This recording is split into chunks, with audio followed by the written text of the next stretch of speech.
Hindi lang daw sa Pogo, posibleng konektado rin daw si Mayor Alice Go sa ilang taong sangkot sa anomalya ng Parmali. Nasa frontline ng balitang yan si Mian Los Baños.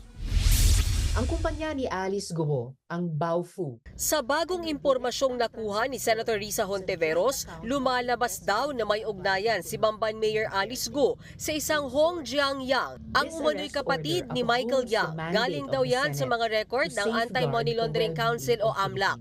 Matatanda ang sangkot si Yang sa issue ng Parmali dahil sa umano'y pagbili ng pamahalaan ng overpriced na COVID-19 supplies noong nakarang administrasyon. Nagkaroon daw ng direktang transaksyon ang kumpanya ni Go na Baofu sa joint account ng dalawang tao.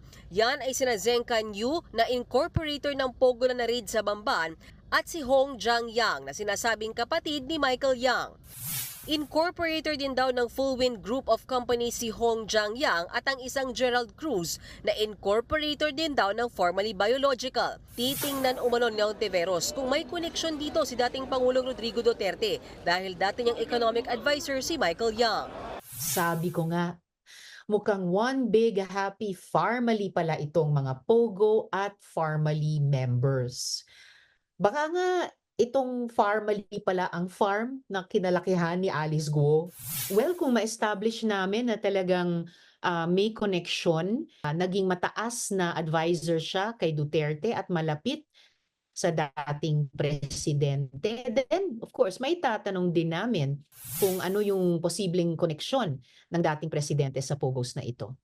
Wala naman daw kilalang Hong Jiang-yang ang abogado ni Michael Yang na si Attorney Raymond Fortun. Nauna na rin sinabi ni Fortun na walang kinalaman sa Pogo ang kanyang kliyente. Ayon naman kay dating Presidential Chief Legal Counsel Salvador Panelo, desperado lang daw si Hontiveros na iugnay si Duterte sa anomalya ng Parmali. Wala raw basihan ang pagkakaugnay kay Duterte sa anumang katiwalian. Iimbestigahan daw ng Komite sa Senado ang koneksyon ni Michael Yang sa ilang individual na may kinalaman sa illegal na Pogo sa bansa. Pag-aaralan din nila kung kailangang ipatawag si Yang sa susunod na pagdinig ng Senado. Nagbabalita mula sa Frontline, Mian Los Baños, News 5. Mga kapatid, Julius Babaw po. Iba na ang may alam at may pakialam sa panahon ngayon. Para sa Frontline ng mga balita, mag-follow at mag-subscribe sa social media pages ng News 5.